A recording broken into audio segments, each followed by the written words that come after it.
예수는 신이 아니나 재림 예수는 신인이니요. 예수는 하나님의 아들 독생자일까? 기독교에서 예수는 신의 아들이라며 독생자라 합니다. 예수 그리스도의 태어나심은 이러하다. 그의 어머니 마리아가 요셉과 약혼하고 나서 같이 살기 전에 마리아가 성령으로 잉태한 사실이 드러났다. 주님의 천사가 꿈에 그에게 나타나서 말하였다.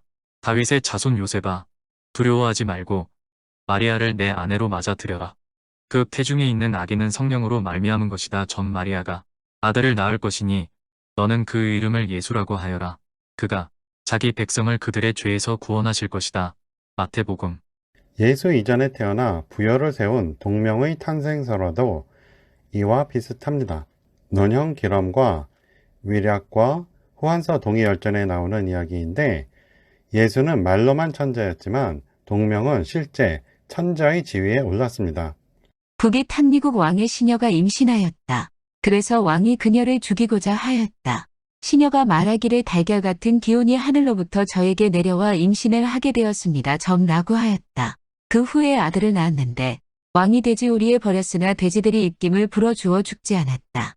왕은 하늘의 아들이 아닐까 의심하여 어미에게 아이를 거두어 종처럼 천하게 기르도록 하였다. 이름을 동명이라 하고 말을 기르도록 명하였다. 동명은 활을 잘 쏘았는데 왕은 동명에게 나라를 빼앗길까 두려워하여 그를 죽이고자 하였다. 동명이 달아나 남쪽으로 어모수에 이르렀다. 활로 물을 치자 물고기와 자라가 떠올라 다리를 만들었다. 동명이 건너자 물고기와 자라들이 이내 흩어져서 쫓던 병사들은 건널 수가 없었다. 동명은 도읍을 정하고 부여의 왕이 되었다. 그런 까닭에 북이 땅에 부여국이 생겨났다. 예수나 동명 이외에도 천자의 지위에 오른 경우는 동양 역사에 많습니다. 신사기 기록에 의하면 신석기 시대에 천재의 황태자 부루가 초대 천자가 되며 그 이유는 기록이 없고 약 6천년 전 여호와로 알려진 여호와의 오빠인 복희씨가 황홍씨라고 로사 권십에 나오는데 이는 여호와를 유태인들이 하나님이라고 신격화한 것처럼 복희를 신격화한 것으로 보이니 복희도 천자였다고 생각됩니다. 로사 권십. 토희는 천왕이라고도 하는데 인간의 제왕으로 황홍시이며 창정지군이다. 황은 환하다는 뜻이니 환웅이 되며 천황으로 신격화되었던 복희가 1180년 이전에 쓰여진 로사보다 후대에 써진 1282년에 발행된 삼국유사에서 환웅으로 변한 것으로 생각됩니다. 고려가 몽골에 패한 후 천손임을 뜻하는 하늘천과 황을 쓰지 못하게 해서 만들어진 것이 환웅으로 삼국유사에 의하면 단군 역시 천자가 되나 천조환웅은 12,000년 전 신석기 시대이고 단군은 청동기 시대로 7,700여 년의 차이가 있습니다. 삼국유사 이전 기록에서는 환인, 환웅, 단군을 발견할 수 없고 신, 일신, 천재, 황천, 천조, 천군 등만 기록에 있습니다.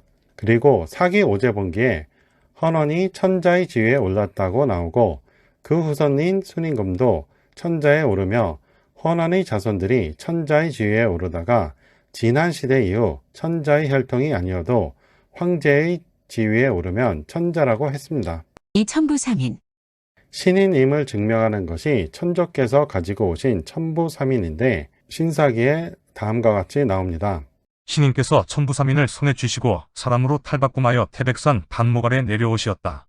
예수는 천부삼인을 받았다는 기록이 없습니다. 다만 재림 예수와 관련하여 요한계시록에 검이 나오고 빛이 언급되니 거울과 연관되며 소리는 북 대신 나팔 소리가 연관된 것 같습니다.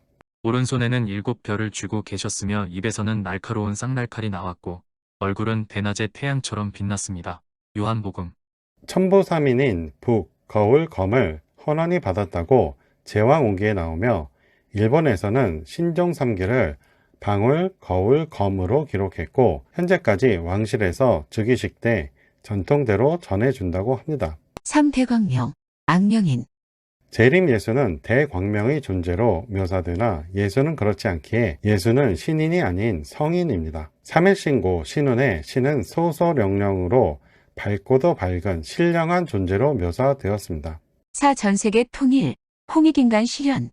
예수는 전 세계를 통일하지 못했습니다. 하지만 12,000년 전 신석기 시대에 천조께서는 건극했다고 3일 신고서에 나오며 서력전 2637년 전 헌원이 전 세계를 통일해서 만국을 세웠다고 사기 오제본기 등에 나옵니다. 예수는 평화로운 세상을 만들려 했으나 희망사항일 뿐 홍익인간을 실현하지 못했습니다. 하지만 12,000년 전 신석기 시대에 천조께서는 홍익인간을 이루셨고 약 6,000년 전까지 평화시대가 이어졌습니다. 그리고 전쟁시대로 돌입한 후 신인에 오른 헌원은 전 세계를 통일할 때는 무력을 썼으나 그 후 홍익인간 시대를 열어 육아에서 요순시대가 평화시대라고 칭송하는 것입니다.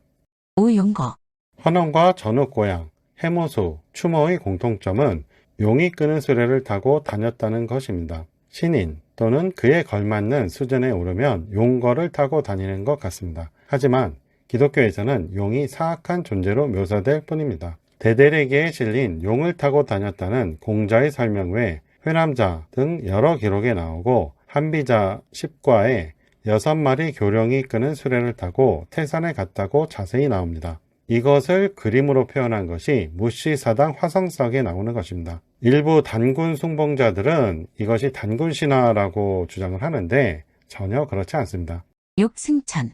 신시시대를 여신 천조께서는 홍익인간을 이루시고 다시 하늘로 올라가셨는데 이를 어천절이라 하며 3월 15일입니다.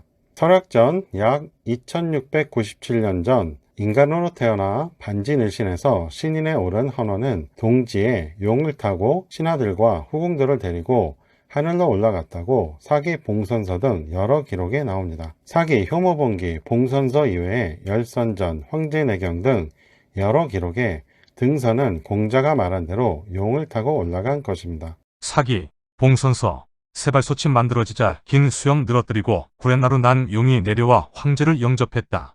황제가 그 위에 올라타자 여러 신하들과 후궁들이 따라오른 자가 70여 명이었다. 용이 이내 하늘로 올라갔다. 나머지 지위 낮은 소신들은 오르지 못하여 다들 용의 턱수염을 잡았으나 턱수염이 뽑혀 떨어지고 황제의 활도 떨어졌다. 황제가 이미 하늘에 오른 것을 백성이 우러러보고는 그 활과 턱수염을 안고 울부짖었다. 그래서 후세에서 그곳을 정오라 하고 그 활을 오오라 한다. 살펴본 바와 같이 기독교에서 예수를 신의 아들 또는 신이라 하지만 동양의 기록들을 근거로 검증해 보니 신 또는 신인 또는 천자와는 거리가 멀다는 것을 알아보았습니다. 다만 재림 예수는 봉우 권태훈에 의하면 순임금의 후신으로 만세대장부라는 새로운 신인으로 오신다고 합니다. 기독교가 인간인 여호와와 예수를 신격화한 것처럼 대종교도 단군을 신격화해서 삼신일체론을 만들었는데 인간과 신인은 살펴본 것처럼 현격한 차이를 보입니다. 단군 역시 천부삼인이 없었고 전 세계를 통일하지 못했고 대광명의 존재도 아니었으며 용거를 탔다는 기록도 없고 승천이 아닌 구월산신이 되었다니 조건에 해당되지 않음은 분명합니다.